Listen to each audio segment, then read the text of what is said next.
Todo lo que decimos puede ser practicado. No os decimos creerlo. Lo que os decimos es experimentad con ello, experimentadlo. Y solo entonces, si lo sentís en vosotros mismos, confiad en ello. Y si no es así, no hace falta creer.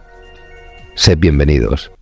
Aquí os espero, en este rincón mágico del universo, a solas con Ali.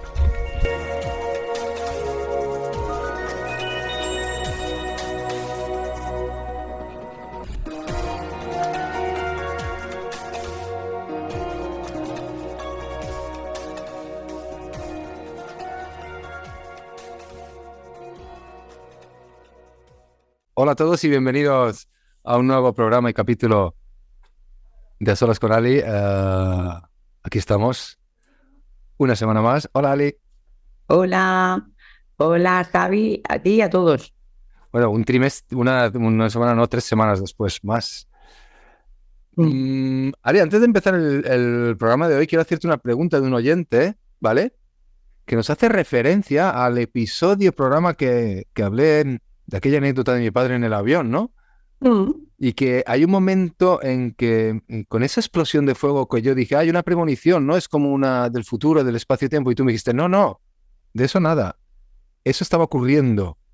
Entonces aquí hay un oyente que estaba como alucinando, ¿no? Diciendo, ¿cómo es posible que diga que está ocurriendo en el presente una cosa que es evidente que es una premonición o que no estaba pasando? Bueno, yo lo entiendo perfectamente a este oyente.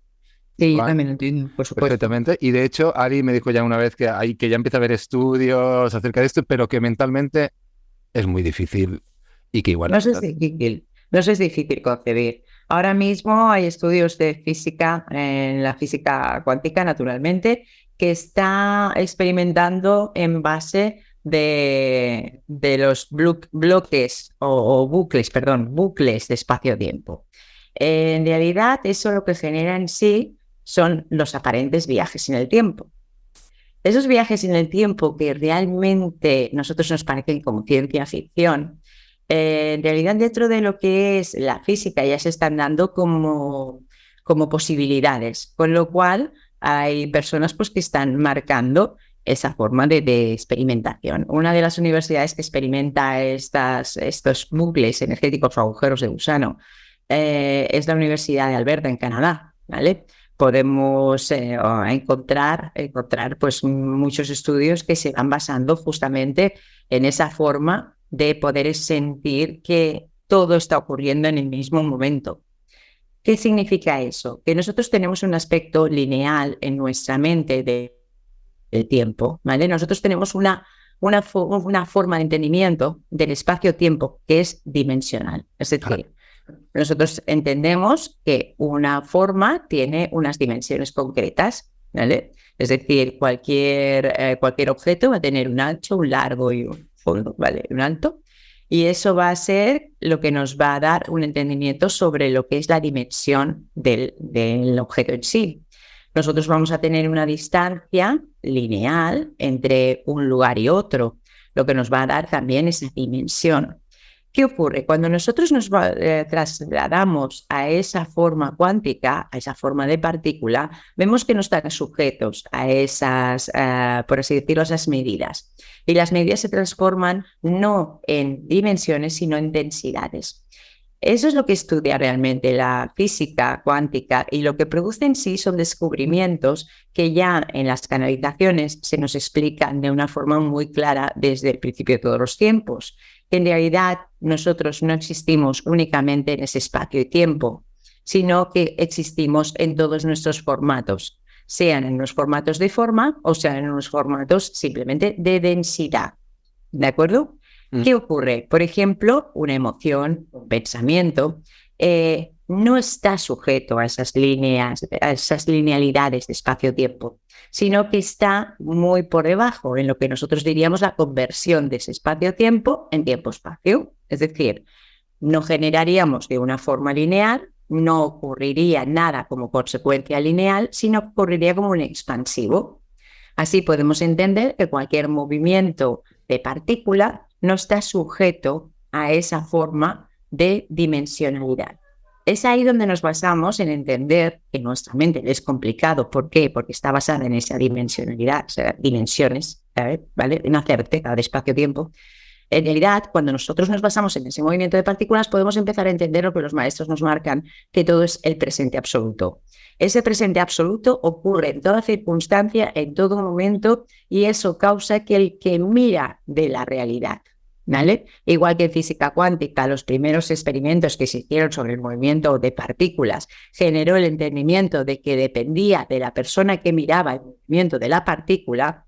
Ahí es donde llegamos al entendimiento que todo lo que está ocurriendo no está ocurriendo en un espacio-tiempo marcado por nuestra forma material, sino que está ocurriendo al unísono, en el mismo momento. Y quien determina aquello que ocurre es el que mira, el que ve, es decir, nosotros mismos. ¿Qué ocurre? Eso hace que nuestro cerebro tenga lags, es decir, que tenga momentos donde esa percepción esté muy marcada por esa visión de la dimensión o esté más abierta a ese campo de densidades. ¿Se entiende bien? Sí. Ahí es cuando nosotros entramos dentro de la dinámica de la percepción extrasensorial. Esa dinámica, en realidad, tanto está marcada para todos los sucesos que están fuera de nuestro espacio presente, físico, ¿vale? Pero que están ocurriendo en el mismo momento. ¿Se está entendiendo un poco? Estoy intentando explicarlo de una forma entendible y tangible para que se entienda que no es nada que suponga algo fuera de lo común, sino que vivimos constantemente en ese paralelismo. Porque muchas veces en la canalización, perdona, esto ya son puntualizaciones mías, no es que te digan el futuro, pero sí que hay una referencia que no estás en ese presente, ¿no? El pasado, presente y futuro, por decirlo de alguna manera, de lo que nosotros entendemos como tal, se mezcla muchas veces en una canalización. Y yo a veces digo, ostras, ¿y esta información? Y es que, claro, es una información que en canalización los maestros guías tienen otra perspectiva. Ellos sí que entiendo que se mueven perfectamente en esa información cuántica. En las densidades, no en las dimensiones. Claro, correcto. Por lo tanto... Imaginaos, por ejemplo, a nosotros nos gusta explicar esto para que lo entienda nuestra forma mental, como los 10.000 millones de posibilidades de pasado y las 10.000 millones de posibilidades de futuro. Nosotros estamos en un punto central que es el presente y desde ahí se abren, digamos que se abren los 10.000 millones de posibilidades pasadas y las 10.000 millones de posibilidades futuras. Sí. Como nosotros vamos a ser los creadores en materia, es decir, los que ven, los que miran, en realidad nosotros vamos a determinar cuál es la línea en este presente que nos acusa según nuestro cerebro en pasado y nos acusa según nuestro cerebro en futuro. ¿Se entiende bien? Sí. Sin embargo, estas 10.000 millones de líneas pasadas y futuras están vividas a la misma vez que la que nosotros miramos.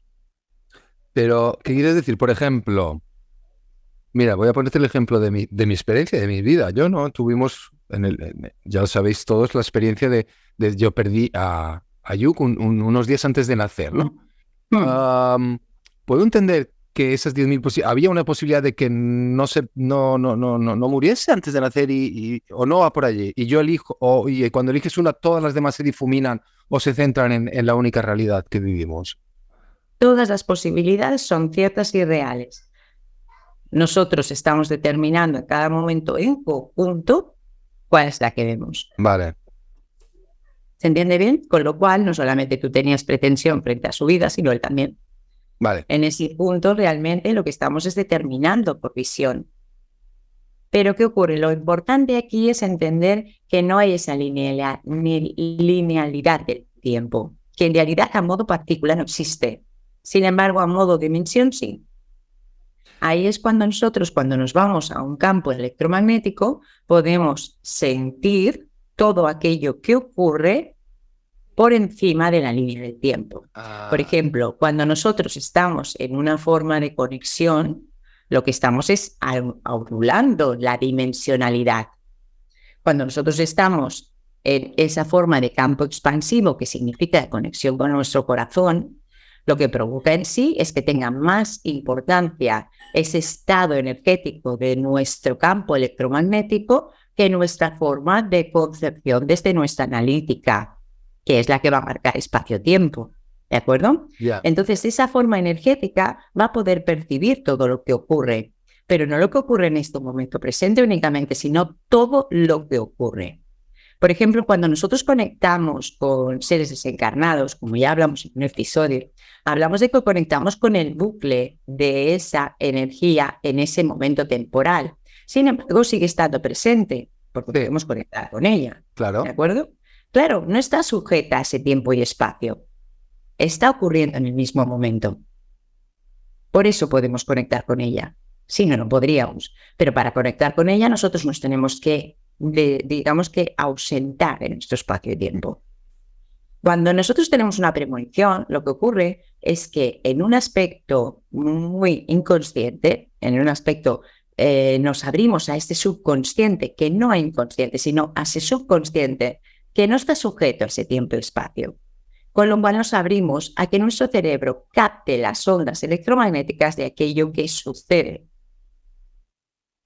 ¿Se entiende bien? Perdona, me río porque te sigo súper concentrado.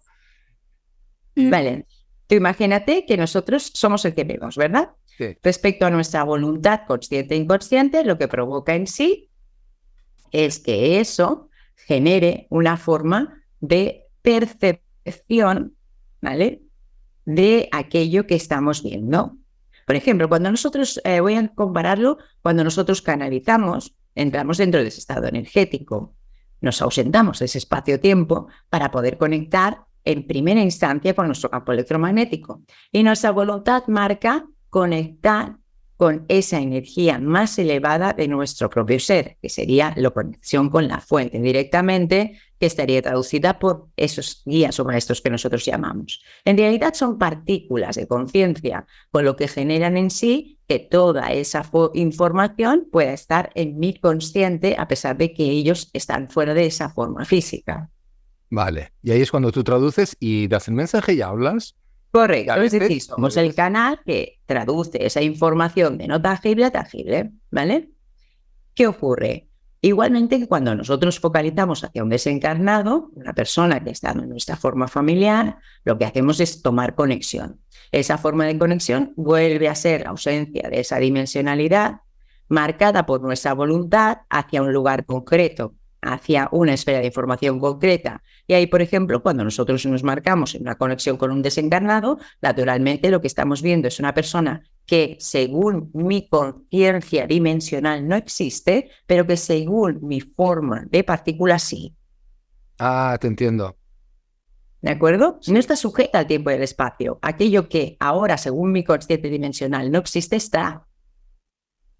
Con lo cual, eso provoca en sí que nosotros tengamos esos lags temporales, por así decirlo, donde podemos acceder a ese lugar donde no está sujeto a un tiempo y espacio, y ahí es donde surgen las premoniciones. Es de donde surgen realmente esas formas futuristas, o incluso esas regresiones. Sí, Tanto claro. progresión como regresión está marcada por la ausencia del espacio dimensional. Sí, porque muchas veces hablamos de futuro, de adivinadores de futuro y de medio, y nos olvidamos que el pasado es exactamente lo mismo. Cuando haces una regresión a vidas pasadas o X, estás fuera de ese...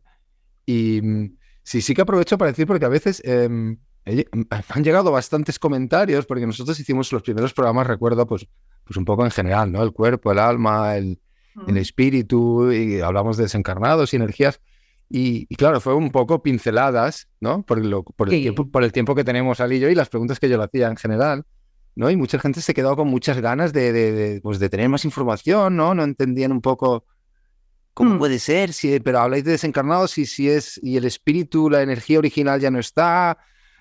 No volveremos a hacer más programas porque al final sería siempre, ¿no? Interminable, pero sí que decir eso, que es complicado explicar en cuando haces preguntas generales y en pocos minutos, pues todo lo que supone lo que es un desencarnado, pues fuera del físico y todas las fases que hay. Sí. Allí no es tan rápido como decíamos, es verdad, no es... Pero, bueno, podríamos hacer 1000 programas de todo. Bueno, el libro tibetano de los muertos, hay muchos libros, mucha literatura que te hablan de todo. Los planos astrales, primero, segundo, tercero, medio, bajo, alto... Correcto. Los viajes y de informaciones preciosas que, como siempre decimos, llevamos la humanidad, todo lo que se conoce en la humanidad ha sido una forma de canalizar esa información que naturalmente ahora lo que intentamos es corroborar el modo científico. Es decir, y como digo, cada vez hay más estudios que nos llevan a ese punto de salida, que es un estudio, hay que son puntos de salida de miles de años antes. Entonces, claro, la parte más importante es que tenemos que llegar de una forma entendible para nuestro cerebro. ¿Por qué? Porque el cerebro tiene que rendirse para poder creer. No se trata de que yo tenga que creer por fe. Tengo que creer porque realmente haya una experiencia en ello. Entonces, permitirnos la experiencia, sea a modo científico o sea a modo energético, en realidad va a tener que marcar que esa experiencia me dé una sabiduría. Naturalmente, si la persona no tiene experiencia, creerá, pero su creencia será vana. Ya. Será por fe, simple. Sí, por eso también es importante en los cursos de aprender a canalizar el poco a poco, el ir entrenándose y el ir viendo esa experiencia, te adquieres esa realidad y ahí sí que puedes ir incluso, pues... Claro, nosotros tenemos un lema muy marcado en los cursos de canalización. Como yo siempre digo, nosotros somos todos canalizadores, no hay nadie que no sea canalizador porque de entrada todos canalizamos la energía conscientemente. La parte más bonita de los cursos, o al menos lo que intentamos hacer de una forma muy consciente y muy severa, es que la persona experimente. ¿Por qué? Porque en realidad yo le puedo explicar mil teorías que están contrastadas por mi experiencia, pero que no dejan de ser teorías para una persona que no tiene experiencia sobre ello. Claro. En el momento que nosotros nos ponemos en un curso de canalización, lo que buscamos es un curso práctico para que la persona experimente al 100%. Y que no le quede ninguna duda cuando yo le digo que todos somos canalizadores. Sí, yo y que salga del curso diciéndome, pues sí, es verdad, todos somos canalizadores. Yo he estado en cursos de canalización con Ale y he visto reacciones de gente de ¡Wala! Y ahora esto que me ha venido y esta imagen y esta... Es bellísimo. Y es muy bonito ver cómo se le transforma, ¿no? Y cómo el cerebro, quieras o no, también al entender ya... Ahí, el cerebro se rinde. Aquí el sistema analítico de supervivencia deja de anclar creencias y empieza el permiso de esa inconsistencia, por así decirlo, de ese no sé. Porque al fin y al cabo cualquier forma de aprendizaje tiene que basarse en el no sé nada. Claro. Oye, Ali, se nos ha ido el primer cuarto de hora que en teoría teníamos que hablar de la culpa y qué bonito, ¿no? El darle vueltas porque además es un tema que a mí me parece precioso en el sentido de, por ejemplo, cuando yo me llama la atención, ¿no? Cuando me hablan, ¿no? Y hay vida en otros planetas, en otro universo y estás esperando a veces a esos extraterrestres con un ovni, ¿no? Que dicen, no, vienen y piensas, pero si la cantidad de partículas, frecuencias, vibraciones y energías que hay, pues claro que hay, ¿no? Claro que hay vida por todo el universo. Yo siempre digo que sería un poco extraño pensar que nosotros somos la única vida consciente en un universo. Sería un poco, a ver, por así decirlo, egocéntrico casi. Entonces, claro, la parte más importante es que nosotros podemos tener ese contacto con esas energías de una forma muy naturalizada. ¿Por qué? Porque nosotros somos quien optamos por voluntad esa realidad. ¿Qué ocurre? Que la parte más importante es que sí que hay muchos datos sobre esas vidas extraterrestres. Yo no soy ni muchísimo menos un experto en ello, con lo cual no puedo aportar datos, pero sí que puedo concebir perfectamente que no seamos los únicos habitantes. Claro, desde la experiencia que estamos viviendo, evidentemente, desde el momento que canalizas, dices, bueno, esto no es lo que es y no sé la ilimitación que tiene. Claro, pero una cosa a mí me queda muy clara, que es que no estamos solos, señores. Nunca. Lo más difícil del universo es estar solo. Bueno, que el gran mal de la humanidad es la soledad. Sí, ¿eh? Sí. Bueno, Ale, ¿qué te parece si entramos con otro encuentro de Somos Uno, con la culpa? Que es complicadito, porque la culpa a mí he estado leyendo, lo leo y la frontera la conexión con el juicio que hicimos en el último Somos Uno está clara. Pero la culpa me da de mí más que es como más dolor, ¿no? Más sufrimiento. Y es como... ¿Qué es la culpa, no? Surge ante una falta, ¿no? Que dices que hemos cometido y su función... Porque hay como una culpabilidad psicológica y una espiritual, ¿no? ¿Me separas? ¿Puede ser?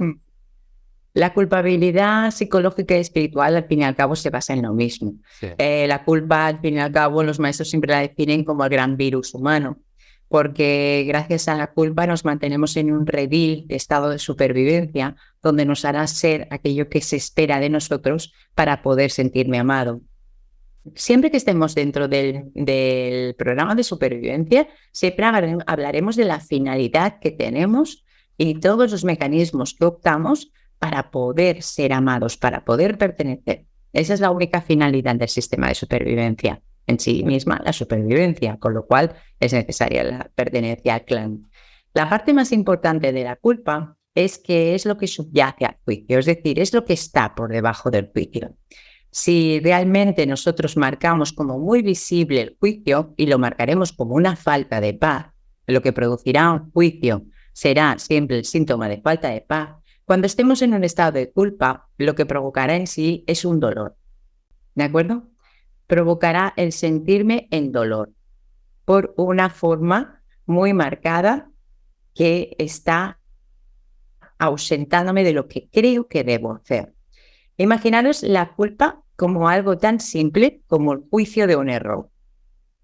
Claro. ¿Qué ocurre? En el momento que nosotros hablamos de error, podemos subsanarlo de una forma muy práctica. ¿Por qué? Porque el error es igual a inocencia. Cuando hay un error es que yo no tenía conocimiento como para saber elegir lo que era acertado. Simplemente ha sido una elección errónea. ¿De acuerdo? ¿Qué ocurre con la culpa? La culpa lo que supone es que yo debo anteceder las consecuencias de la decisión al efecto de esa decisión. Con lo que cuando esa decisión no esté coherente con la búsqueda o el encuentro del amor que necesito, entraré en castigo, con lo que generaré culpa por ese error. Claro, y tú dices que la radiografía a mí me encanta. Me dices, radiografía de la culpa no es un acto causal, real o imaginario, percepción y autovaloración negativa del acto por parte del sujeto, mala conciencia, y emoción negativa derivada de la culpa, remordimientos. Aquí empieza a haber un círculo que entiendo que va a ir en aumento y que puede ocasionar... no, yo la culpa la... Mira, yo recuerdo una anécdota, yo trabajé, cuando canalicé con Alicia la primera vez, hice el método, ¿no? Y empecé con Tania, no sé si habéis oído los programas de Gente con Magia, lo sabréis, y Tania es muy cachonda, la tía, ¿no? Y me dice, estaba trabajando con ella, y me dice, hostia, tío, parece que te has cargado a media humanidad, que me arrastras una culpa que como si fuese yo, y yo, claro, me hizo gracia, porque es verdad, yo notaba una angustia, era una culpa, después ella me desgranó y tal, pero, wow. La culpa crea una angustia y crea una sensación y un malestar que puede ocasionar físicamente muchos problemas. Muchísimos. Cualquier forma de ausencia de paz, naturalmente cualquier forma de método de estrés sostenido causa enfermedad, por supuestísimo, porque el estrés está diseñado, ese sistema de supervivencia está diseñado para momentos puntuales donde nuestra forma física debe salvarse. Con lo que si nosotros emocionalmente sostenemos ese sistema de estrés a larga duración o ilimitada duración, nuestro cuerpo, por ese sistema hormonal desencadenado a un nivel demasiado elevado, lo que generará será enfermedad. ¿Qué ocurre? Aquí hay un sistema que es muy gracioso porque todo ese sistema de estrés provoca un estado hormonal concreto al que nosotros nos hacemos dependientes. Con lo que se genera en sí la culpabilidad, como decía, mental o espiritual. Esa forma de culpabilidad provoca un estado de estrés, de problema, de dificultad. ¿Sí? Sí. Y ahí lo que genera es una serie de hormonas en nuestro organismo que nos conllevan una serie de estados emocionales. Resulta que estos estados emocionales que provoca este sobreexceso de hormonas nos hacen dependientes. ¿Por qué? Porque estamos acostumbrados a esa segregación hormonal constante como si fuera algo natural.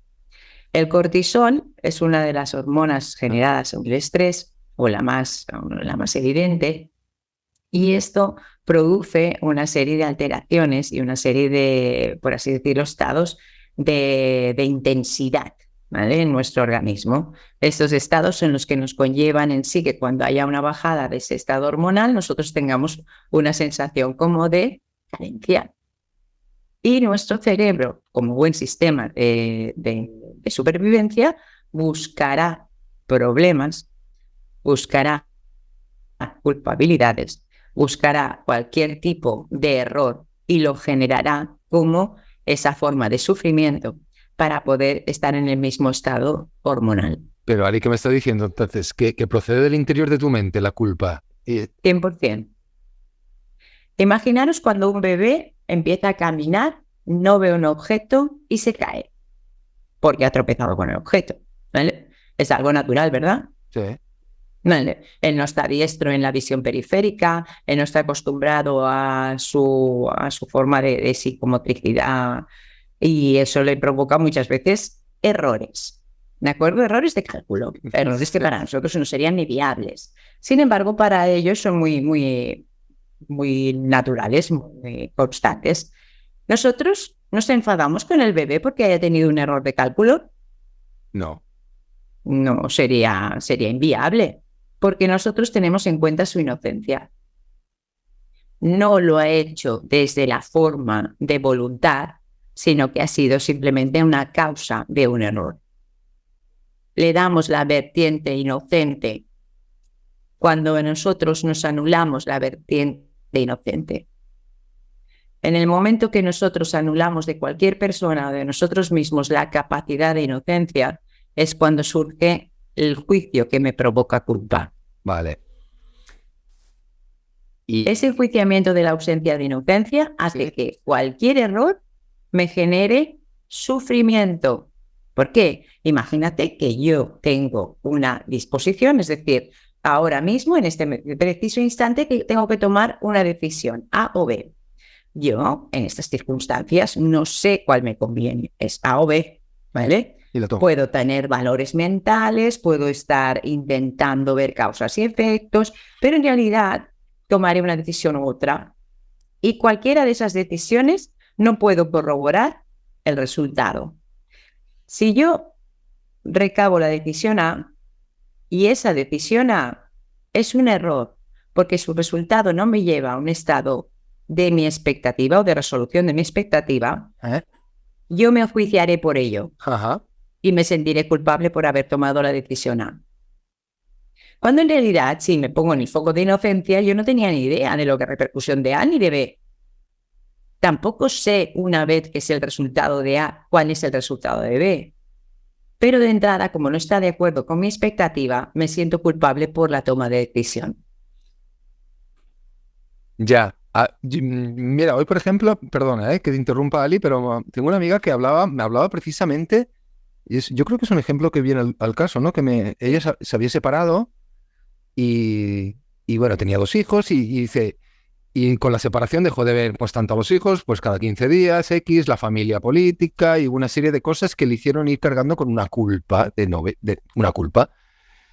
Y decía, después tenía otra pareja y me decía, mira, yo hasta que no discerní y supe que era culpa lo que tenía unos pollos con la pareja, un ataque o cualquier cosa, saltaba y dice que ella después empezó a identificar la emoción, el Ho'oponopono le fue muy bien porque estaba muy trabajada, entonces, y dice, y cuando yo empecé y ya lo drené a base pues de todos esos pues ataques, me imagino, en cierta manera, y localizó esa culpa, que ahí todo se difuminó, pero claro, el separarte, el sentirte culpable por los hijos, el tener una infidelidad, hay cosas muy graves que te crean una culpa.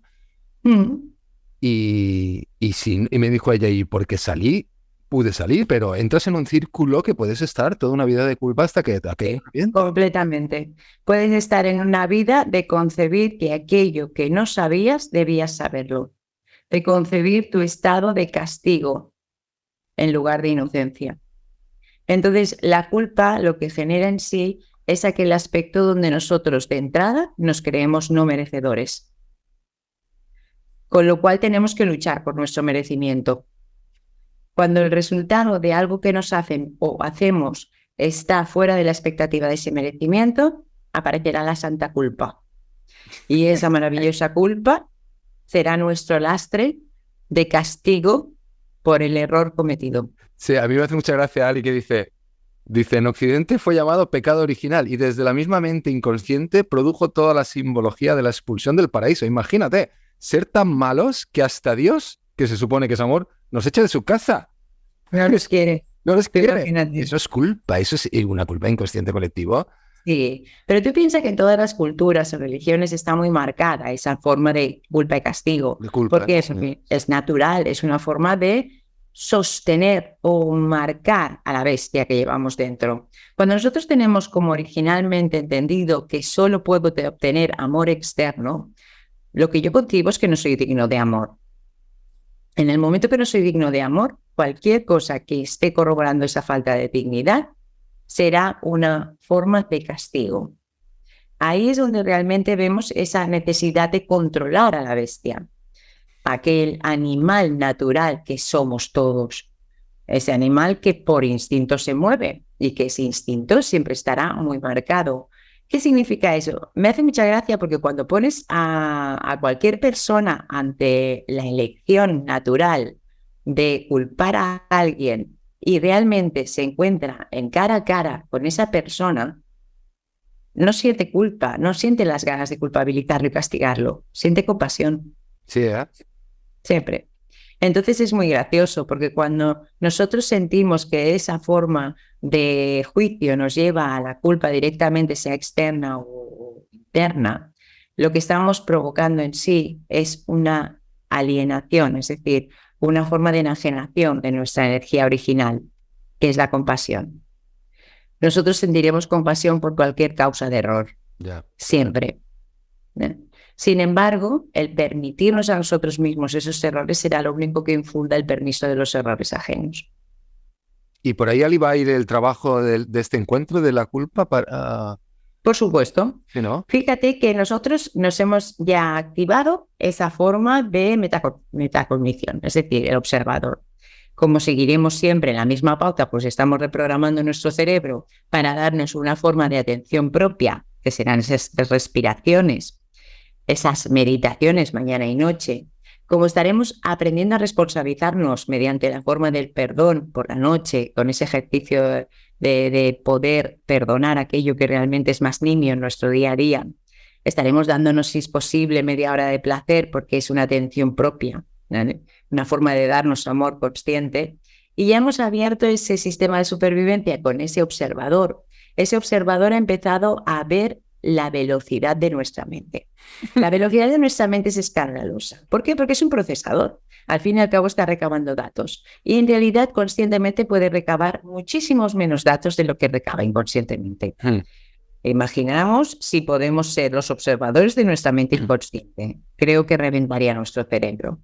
Con lo cual, la parte más importante de esa observación es que vamos a continuar en la misma línea. Sin embargo, vamos a profundizar un poco más en la observación. Si hemos estado en la observación más fácil, por así decirlo, o más llana o más visible, que es el juicio, en realidad podemos ver cómo funciona nuestra mente, qué piensa. Esta vez no nos iremos a esa parte, nos iremos a una observación directamente de que cuando ese juicio me lleva al dolor. Hay momentos donde ese juicio me va a conducir al dolor, es decir, esa ausencia de paz que veíamos como síntoma del juicio, me va a conducir directamente al dolor y otras veces que no. ¿De acuerdo? Sí. Nosotros podremos ya, con esta práctica que llevamos, ser conscientes de ese juicio y esa causa de expectativa no cubierta, ¿vale? Con lo cual ya lo llevaremos practicado y lo llevaremos muy bien interiorizado. Después de un mes de hacerlo constantemente en nuestro día a día, pues naturalmente será muy fácil pillar nuestras expectativas. Sin embargo, durante este mes lo que vamos a abrir es la opción de la observación del fondo más directo, aquella falta de paz que se convierte en dolor. En ese momento, nosotros sí que, por así decirlo, inducimos a que la persona pueda perdonar ese estado. ¿Qué significa? Implica la entrega. Aquello que para nosotros es muy importante es que la persona no tenga que analizar las situaciones. ¿Por qué? Porque nosotros no podemos concebir nada desde nuestro 5% que genere en sí que nuestro consciente no va a poder entender las causas reales de la culpa en ninguna circunstancia. No entiende ni las causas del juicio, que aparentemente son tan evidentes. No entiende de dónde sale la expectativa, ni esa forma de rabia, ni esa forma de condescendencia. No entendemos absolutamente nada porque son propulsiones directas de nuestro inconsciente. Con lo que en esta base nos centraremos únicamente en ver cuando ese juicio se transforma en dolor, porque entonces ya se ha activado la culpa. Solamente veremos el dolor. En el momento que nosotros nos centramos en el dolor, aunque sea una sola vez al día, ahí nos rendiremos ante la base de perdonarnos a nosotros mismos por la culpa sentida, por el juicio del error. Vale. Ahí sí que recomiendo la herramienta, por ejemplo, del Ho'oponopono, o recomiendo cualquier herramienta de la responsabilización que asume verdaderamente que nosotros podamos volver a sentirnos inocentes, tal cual somos. Vale. Porque ese dolor a veces viene en forma como de angustia, de malestar, de... Sí, vamos a aclarar mucho que cada uno de los síntomas que vamos a tocar en nuestro sistema de supervivencia tiene un efecto directo que podemos ver emocionalmente. Así como el juicio nos va directamente a la falta de paz, ¿vale? Me sentiré en estado pues, enfadado, nervioso, fuera de lugar. La culpa nos va a llevar a un estado de dolor. Me voy a sentir con dolor por ello. El apego va a ser muy significativo porque el apego lo que me va a generar, que será el episodio siguiente, el apego lo que me va a generar en estado fisiológico va a ser una alteración del pulmonar. Es decir, voy a estar en estado de ansiedad, me va a costar respirar, me va a ser difícil poder integrar, ¿de acuerdo? Y lo que me va a generar la identificación, que es el siguiente y último estado, el estado de supervivencia, va a ser el aislamiento, la soledad. Wow. ¿Se entiende bien? Sí.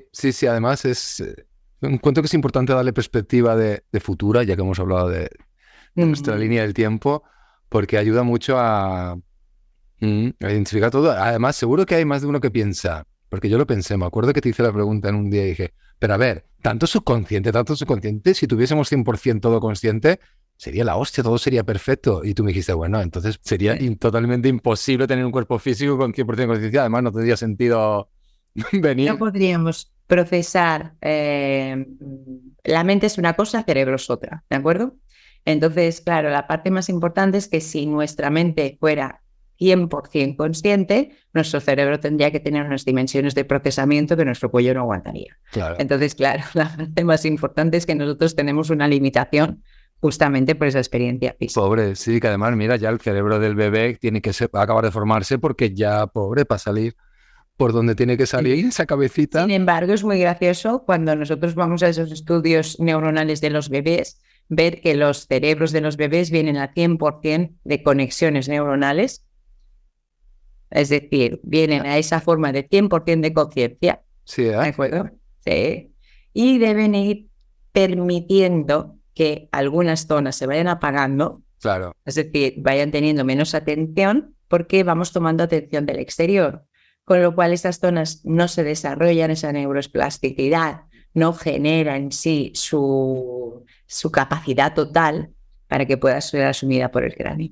Ya, a mí me llama la atención cuando veo bebés, que a veces he visto algún vídeo tal, bebés que ven desencarnados, ¿no? Que ven la foto de papá y después señalan papá, súper tranquilos, y la madre que está grabando flipa y ves que está grabando y no hay nada, y son bebés igual de un año y medio que pueden ya empezar a decir palabras, y es que están viendo perfectamente el registro del holograma, no sé, porque deben tener otra percepción, ¿es así? Bueno, tiene una percepción ampliada, su cerebro aún no ha tomado un registro completamente consciente del exterior como base de realidad. Entonces, naturalmente, esa percepción energética es mucho mayor y sus cerebros la pueden registrar porque esas conexiones aún no están focalizadas por ninguna atención concreta.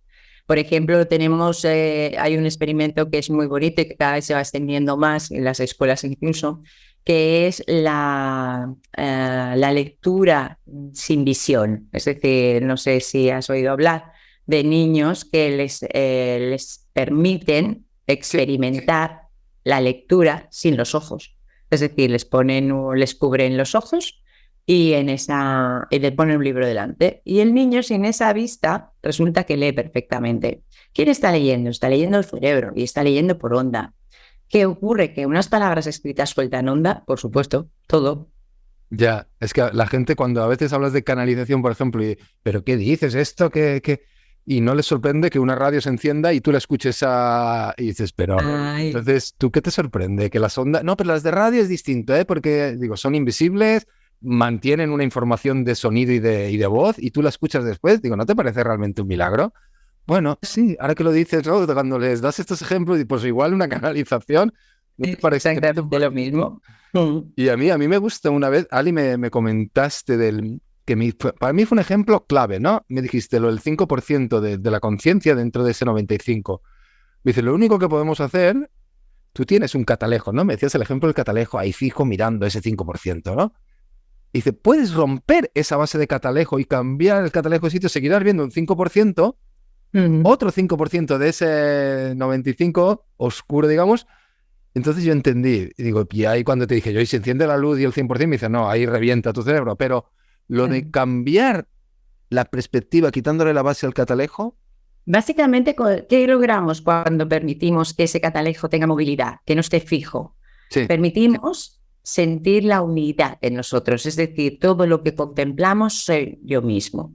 En ese momento es cuando nos unificamos. No necesito huir de aquello que soy, no necesito estar exento o presente. Simplemente puedo admitir absolutamente todo lo que contengo. En ese momento es cuando nos ayuda tantísimo esa apertura de percepción, porque en realidad nuestra percepción, ese 5% de consciente, se va a basar siempre en lo material, se va a basar en la experimentación de materia. Y el 95% resulta que es el que construye la visión de esa materia. Con lo que en el momento que nosotros nos permitimos esa movilidad del catalejo, ese ejemplo lo he dado muchas veces porque lo encuentro muy práctico, no vamos a coger un binóculo, no, va a seguir con un catalejo toda la vida, pero podemos moverlo por todo nuestro 95%. Es ahí cuando muchas veces hablamos de los identificadores y hablamos que nosotros contenemos todos los identificadores. Sin embargo, nosotros elegimos desde nuestro inconsciente qué identificador quiero tener y cuál no. Ahí está. Porque tú puedes estar toda la vida con tu catalejo mirando ese sitio de tu 5% y ahí te has quedado y vale, ¿no? Y perfecto, y es maravilloso. Sin embargo, la ilimitación se basa en que pueda ser todas las posiciones de mi catalejo. Qué guachi. Vale. Pues nada, hasta aquí hemos condensado un poco la culpa porque se nos ha ido un poco, como siempre, de las manos al principio con temas ya de cuántica, que a ver si nos da tiempo alguna vez a hacer eso que tenemos ahí. Yo sigo trabajando esos programas. Eso es importante, porque realmente yo creo que es una base súper bonita para poder entender lo que estamos hablando. Claro. Fuera de esa fe absoluta de la espiritualidad. Sí, ¿no? Y bueno, y fusionarlo, ¿no? Esos idiomas, que yo creo que es el futuro. Seguro que dentro de 200 años, cuando echen la vista atrás y digan, madre mía. Quizá no tanto. Así que era, así, quizá no tanto, ¿no? Así que era esto, vale. Y nosotros llevamos... ahí buscando. Sí, seguro. Bueno, Ali, gracias por tu tiempo. Sé que es preciado y sé que para ti te resulta difícil pues encontrar estos huecos y siempre los... No, gracias a ti, Javier, de verdad, muchísimas gracias, porque igual que todos vamos igual, esa parte de poder encontrar ese espacio para compartir es bellísimo y yo te lo agradezco a ti siempre. Y bueno, ya todos vosotros ya sabéis, vamos a tener que ir haciendo ejercicios de observación ya cada vez más intensos. Y ya sabéis que si creéis que le puede ayudar a alguien este podcast, pues compartirlo. Y a nosotros ya sabéis que nos encontráis en nuestras redes sociales y en nuestras plataformas de podcast. Gracias por estar ahí y gracias por darle play.